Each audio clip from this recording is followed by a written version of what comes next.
Un individuo que toda su vida se dedicó a violar la ley, hoy, sin embargo, pide la protección de la ley. Y me refiero a Ismael El Mayo Zambada, uno de los jefazos del cártel de Sinaloa. Difícil saber a cuántas personas asesinó u ordenó asesinar, pero me atrevo a decir que a decenas. Sin duda también fue autor intelectual de otros tantos secuestros y actos de tortura. Quién sabe a cuántos políticos, policías y militares sobornó y corrompió. Simple y sencillamente, hay que decirlo, era el líder de una de las organizaciones criminales más poderosas del mundo. Lo suyo fue una vida en la ilegalidad. Hoy, que está preso en Estados Unidos, demanda que se le respeten sus derechos. Para hablar de las amenazas del Mayo y la reacción del gobierno de México, saludo a los colaboradores de la mesa de los martes. Carlos Bravo Regidor, buenas noches. ¿Cómo están? Buenas noches. Vanessa Romero, muy buenas noches. Y en esta ocasión nos acompaña una especialista en seguridad nacional, Roxana Juárez. Roxana, ¿cómo estás? Gracias por venir, muy buenas noches. Gracias. Déjame empezar con la abogada. ¿Tú también eres abogada? No, soy politóloga. Ah, eres politóloga, entonces sí. Vamos a empezar con la abogada de la mesa. Tiene toda la razón el Mayo Zambada de pedir que se respeten sus derechos. Esa es la civilización, es que hasta el peor de los criminales tiene el derecho a un debido proceso judicial. Digo, es paradójico que esté maluco, ¿no? Pero esa es la civilización, ese es el Estado de Derecho, Vanessa. Es paradójico, y aquí yo quiero iniciar poniendo a debate una idea, porque he escuchado en muchos medios de comunicación la gente muy ofendida de cómo el gobierno mexicano está defendiendo a un narcotraficante, y aquí quiero plantear una línea de discusión. Yo como abogada privada, pues yo nunca defendería al Mayo Zambada. ¿Por qué? A mí me parece inmoral, porque la representación legal en México es voluntaria, es decir, salvo que tú seas abogado de oficio o un representante estatal, digamos, tú puedes decidir si representas o no a determinado cliente. Y sabiendo que este tipo pues es un narcotraficante y el número de vidas que pues trae a cuestas en su historia criminal, pues me parece que lo que hacen estos dos abogados de apellido Penilla y Delgado me parece inmoral. Pero de nuevo, porque la representación legal es voluntaria. Sí. Eso no sucede así con la Presidenta de México, con el Estado mexicano, porque están obligados a defender este tipo de criminales. Vaya, no es potestativa su defensa. Dicho eso, lo que creo que sí ha sucedido con la carta del Mayo Zambada entregada en el consulado mexicano en Nueva York es poner a la Presidenta de México a jugar algo así como palillos chinos, en donde tiene que hacer movimientos de precisión, en donde tiene que defender por un lado la soberanía nacional, exigir el cumplimiento de tratados internacionales, exigirle algo a un Estados Unidos pues todopoderoso, envalentonado, y de paso quedar bien en la política interna. Vaya, tiene muchos no frentes parece abiertos. Que está defendiendo a un narcotraficante. Exacto. Ahora en que Estados Unidos dice que hay una alianza del gobierno con el crimen organizado. Y tú me preguntas sobre los argumentos legales del Mayo. Me parece que la mayoría de las argumentaciones que dan, los argumentos legales que proponen sus abogados, son bastante débiles, son bastante malos, pero sí creo que hay dos frentes muy importantes. Primero, el de la soberanía, pues nadie puede negar que lo que sucedió con el Mayo fue un secuestro, sea a través de una autoridad norteamericana o interpósita persona, pero que obliga a Claudia Sheinbaum así dar una batalla pues relativamente frontal ante el caso, no solo porque sea lo correcto, también porque pues el movimiento obradorista tiene una narrativa eminentemente nacionalista, pero también porque Claudia Sheinbaum no puede permitir que se cree un precedente para que los estadounidenses vengan al territorio nacional a cobrarse a lo chino. Y también, en términos legales, señalar que lo que sí se violó es el tratado en materia de extradición, porque pues existe un debido proceso, el de extradición, existe un debido proceso para que tú te lleves a los criminales que están en territorio nacional. Y luego el Mayo también hace referencia a la ley de migración, a la Convención de Viena, a la Convención Americana sobre Derechos Humanos, pero sobre todo diciendo que no se le dio protección consular, y miente, porque sí se le ofreció protección consular y sus propios abogados han señalado que no la aceptó porque en su momento estaba en shock. Entonces me parece que la defensa legal es bastante débil, y de nuevo que la presidenta tiene 4 frentes que cubrir y será muy difícil para ella ganar en todos. Muy difícil porque, Carlos, al Mayo lo secuestraron, lo extrajeron ilegalmente, apareció en Estados Unidos, entró de manera ilegal a Estados Unidos, indocumentada, porque no llevaba pasaporte ni visa, lo deberían de deportar, ¿no? Siguiendo los parámetros de esta administración de Trump, ¿no? Y como no estuvo sujeto no, de verdad, pues sí, cometió un delito al entrar ilegalmente a Estados Unidos, ¿no? Supuestamente. Hay que ver cómo se dice en inglés. No me digan que la ley es la ley. Exacto, bueno, exacto. Pero además, como no fue extraditado, está sujeto a la pena de muerte. Pena de muerte que está prohibida en México, y los presos que manda México a Estados Unidos no se les puede aplicar la pena. Una pena mayor a la pena máxima que se les aplicaría en México. Correcto, es la regla. Correcto. Pues mira, yo veo esto, digamos, entiendo la dimensión jurídica. Creo que pues ahora sí que es un recurso que el Mayo Zambada tiene a su disposición y está echando mano de él. Sí. Creo que la respuesta inicial de la presidenta de alguna manera acusa recibo también de, bueno, pues sí, en términos estrictamente normativos, pues sí es un ciudadano mexicano, no sabemos cómo se lo llevaron, la presidenta se la ha pasado pidiendo explicaciones, y tanto Biden como Trump la dejan en visto. O sea, claramente ahí yo creo que hay una... Gaslighting. Exacto, ¿no? Hay una... O sea, obviamente fue una operación encubierta, fue una negociación, a lo mejor el Chapito les outsourceó la extracción a los estadounidenses. Claramente ahí no sabemos qué pasó, pero pues tampoco podemos ser muy ingenuos, ¿no? Pero yo creo que, y la presidenta entonces, pues es un ciudadano mexicano que está pidiendo la protección de sus derechos.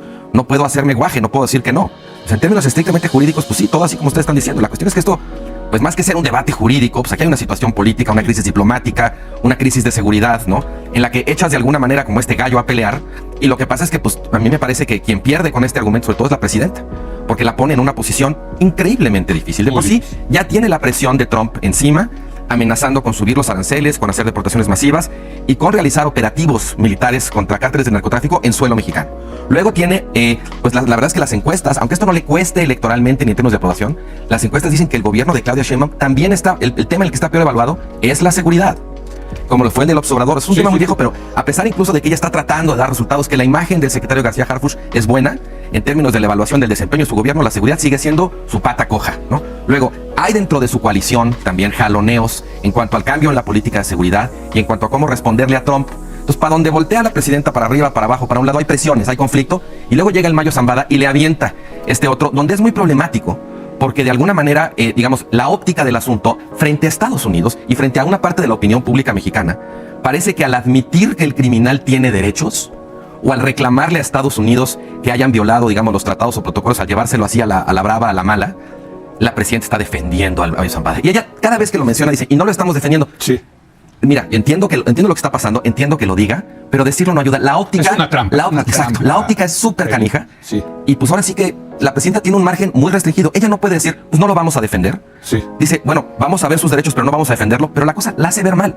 O sea, la pregunta aquí es, ¿cuál va a ser el control de daños que implemente la presidenta para tratar de salirse de alguna manera como de este rincón donde la van de alguna manera llevando todas estas presiones? ¿Sale perdiendo la presidenta, Roxana? ¿Qué diría? Yo creo que, a ver, ya se ha puesto aquí sobre la mesa, creo que sí está metida en un brete con esta carta, porque hay una serie de cuestiones. Bueno, en primer lugar, el asunto del Mayo Zambada, bueno, ya vimos aquí todas las complejidades que hubo alrededor, todas las cuestiones extrañas con los aviones, inclusive ya se había documentado que hubo una serie de omisiones con el tema de los aviones, en donde pareciera que... un avión, claro, imagínate, después del 11 de septiembre del 2001 que entre un avión que no trae transponder. Y que la matrícula no sabían de quién era y habían sospechoso, y entonces, a ver, ni siquiera controlar este tema de nuestro territorio aéreo. Sí. Pero además de todas estas cuestiones, hay que agregar que esto se dio en la época en que Biden era el presidente. Entonces, además, Trump está heredando una cuestión que yo no sé qué tanto tenga los hilos en la mano o los objetivos como los tenía Biden en un gabinete que ya estaba como encaminado a hacer esto, ¿no? Entonces, ahora tienes a un Trump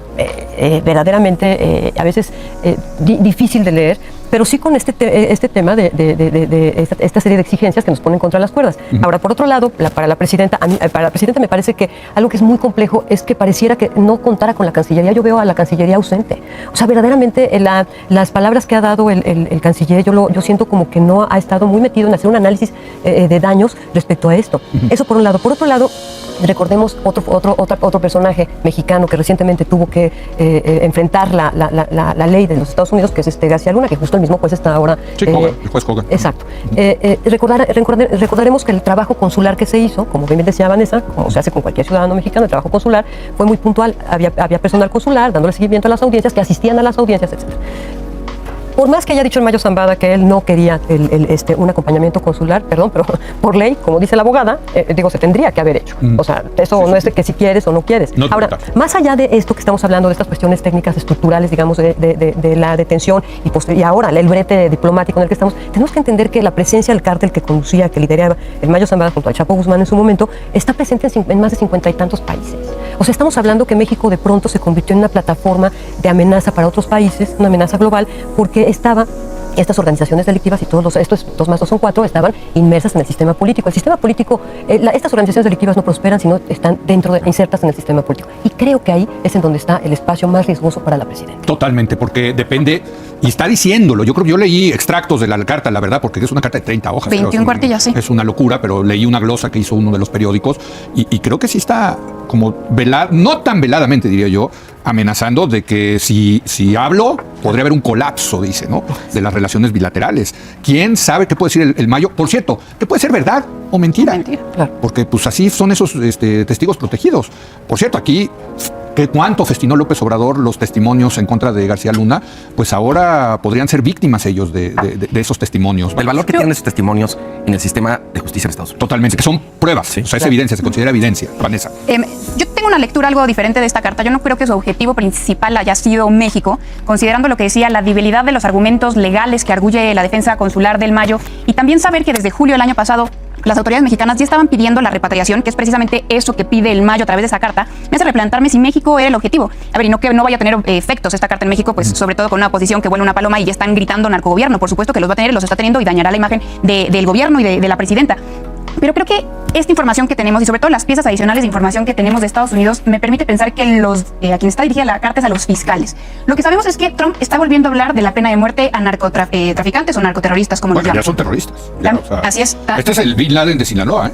También sabemos en ese sentido que si bien desde 2004 ya no existía la pena capital en Nueva York, todavía los fiscales podían solicitarla en caso de homicidios y narcotráfico. Pero es federal el caso. Y sí hay pena capital federal. Correcto. Entonces, digamos, tenemos esos antecedentes en materia de la pena capital. Y lo que se dijo en la última audiencia de proceso ante el juez Kogan es que los fiscales y el abogado del Mayo ya estaban negociando meterlo a este esquema de testigos protegidos. Entonces, como yo leo esta carta del Mayo, más que solo una amenaza ante México, es una carta a los fiscales en donde les dice, mira, tengo un montón de información en torno a gobernantes y pues autoridades mexicanas y estoy dispuesto a entrar a este programa para no llegar al juicio, porque esa es la forma en la que él se puede librar finalmente de la pena capital. Totalmente. Ahora, me queda clarísimo, y no sé si coincidan conmigo, que en 1000 años Estados Unidos no va a regresar al Mayo Zambada a México. Jamás. No, o sea, esa idea de que repátrienme, bueno, pues sí, pídelo, pero viejo, no, o sea, estaría dispuesto a dar una apuesta 10,000 a 1 que no va a ocurrir, Carlos, ¿no? Sí, no, a ver, o sea, si perdamos el tiempo, creo que no va a pasar.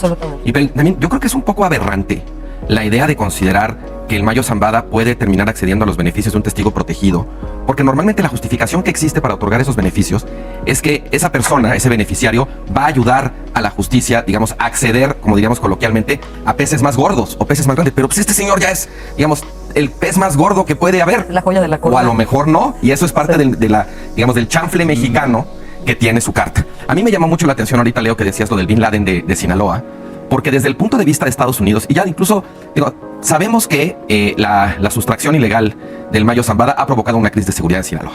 Sí. ¿No? Y eso, digamos, del libro de texto se podía saber. De hecho, se tardó. Yo recuerdo mesas aquí en este programa de expertos de seguridad diciendo, pues la verdad es que para lo que esperamos como que no estalla. Y al final Guerrero dijo, se van a tardar un par de meses. Pero al final estalló. Era evidente que eso iba a pasar. Entonces, una de dos. O a Estados Unidos no le importó, o Estados Unidos lo hizo a propósito.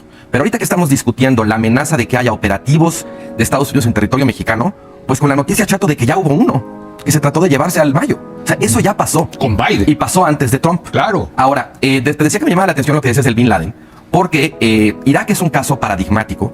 Lo escribía hoy en mi columna El Heraldo, digamos, de una guerra exitosa y una guerra fracasada de Estados Unidos. La primera guerra de Irak a principios de los 90 y la segunda guerra de Irak que va más o menos de 2003 o 2004 hasta la presidencia de Obama, ¿no? Y entre las explicaciones que circulan sobre por qué una guerra fue exitosa y otra no, está la aplicación de lo que se llama la doctrina Powell.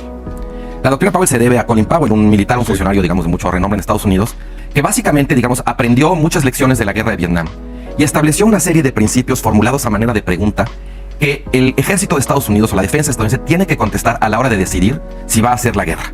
Y solo si puede responder afirmativamente a estas 8 preguntas, dice Powell, se justifica hacer la guerra. Una de esas preguntas es, ¿identificamos con claridad cómo sería la victoria en esta guerra y es accesible ese escenario?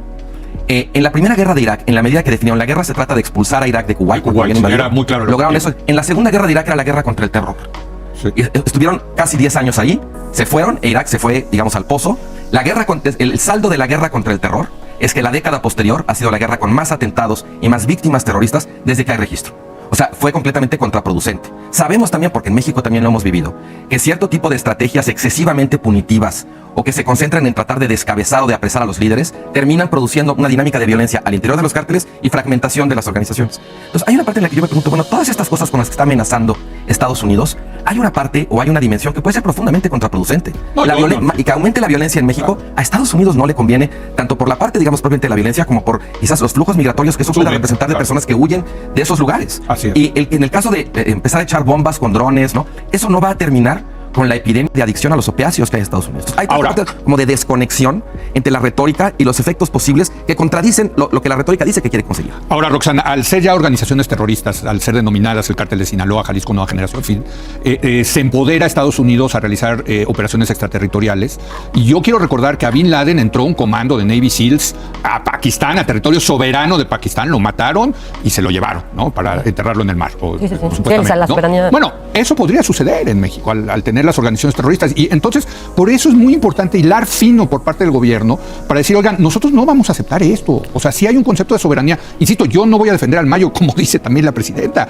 Pero hombre, si se empiezan a meter Estados Unidos en estas cosas, además cuando entran sin objetivos muy claros, acaban haciendo un tiradero. Claro. Sana, ¿no? Sí, y esto que comentaba es bien interesante, esto que hizo Powell, que fue el secretario de la Defensa de Estados Unidos, fue muy interesante porque efectivamente creó un caos. Estamos hablando de que cuando denominas terrorista a una organización, estamos hablando de que el territorio que ocupa deja de tener la soberanía.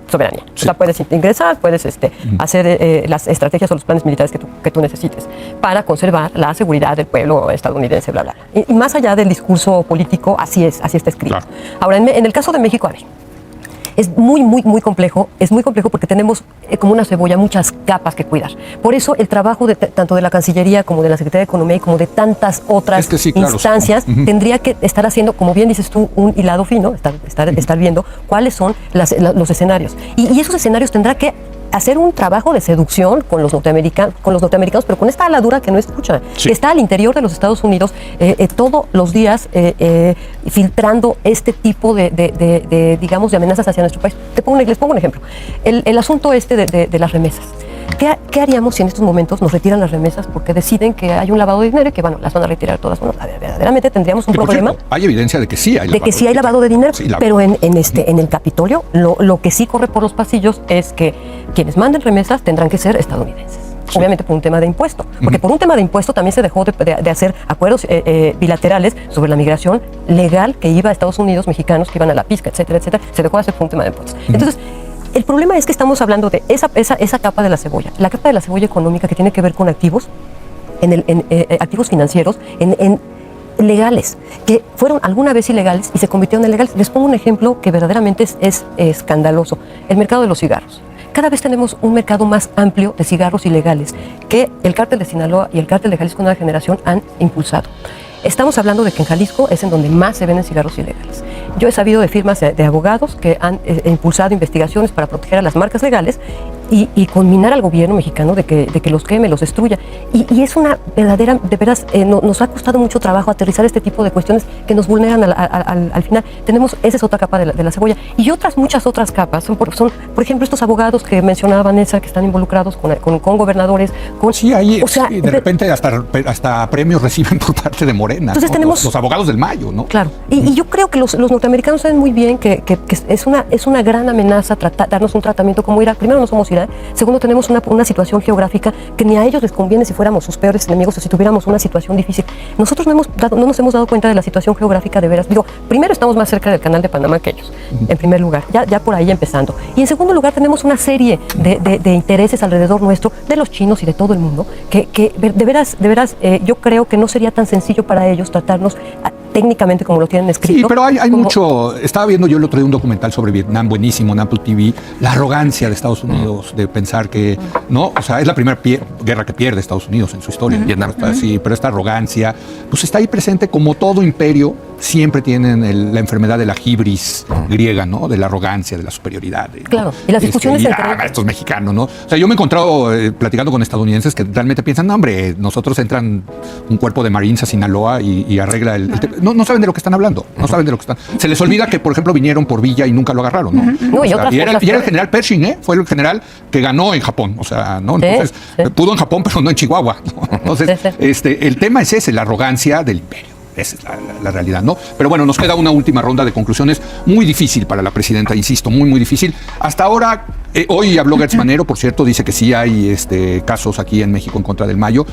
Yo no metería las manos al fuego de que tan bien armados están. Seguramente han de estar pésimamente mal armados, pero esa es la historia de nuestro país. Pero, ¿cómo ves? Este es un tema que la va a perseguir a la presidenta. La va a perseguir, pero nos ha perseguido siempre. Vaya, ahora hablas de estos antecedentes de operaciones extraterritoriales y de hecho el Mayo en su carta habla de esta operación de Álvarez Machaín. Sí, sobre todo la menciona porque a él le conviene para armar su caso, porque de ahí deriva este tratado para evitar los secuestros transfronterizos. Pero tenemos muchos más ejemplos, por ejemplo el de Manuel Velázquez Mascorro, este mexicano estadounidense, que también secuestran en Ciudad Juárez y se lo llevan al Paso. Allá lo sentencian con pena capital y pues jamás hicieron caso de las comunicaciones consulares de México para esos efectos. ¿Lo mataron? No, era cadena perpetua, no era pena capital. Pero como tampoco han hecho caso de las comunicaciones consulares que ha mandado México para salvar a otros connacionales que sí han sido objeto de pena capital, vaya, no ha sido el caso de narcotráfico. ¿Sabes cuándo se hicieron caso? Con el general Cienfuegos.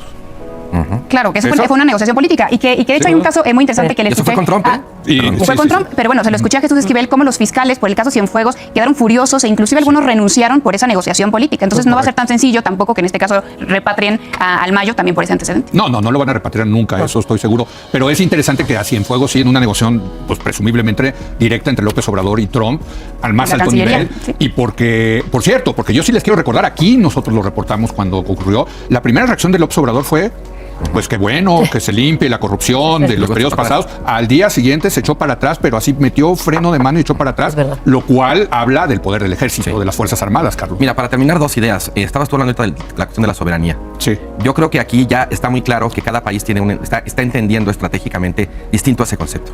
Para la presidenta, soberanía es aquel autogobierno, aquel derecho a autogobernarnos que queremos defender del intervencionismo estadounidense. Pero para Estados Unidos, según lo que dice el proyecto 2025, que es como el ideario del trumpismo más acabado, dice, no, es que Estados Unidos necesita un México soberano. Lo que nosotros queremos es combatir a estas organizaciones para ayudarle a México a que pueda restaurar su soberanía en su propio territorio. Entonces, ya de entrada ahí hay dos conceptos de soberanía muy distintos. La presidenta insiste en decir que su posición se trata de salvar la soberanía, creo porque está jugando para su propia tribuna. Pero ese discurso no le va a servir cuando está jugando de visitante frente a Estados Unidos. Y en la tribuna interna, incluso si le sirve ese discurso, ella enfrenta el dilema de lo que yo llamaría Rocha o Harfuch.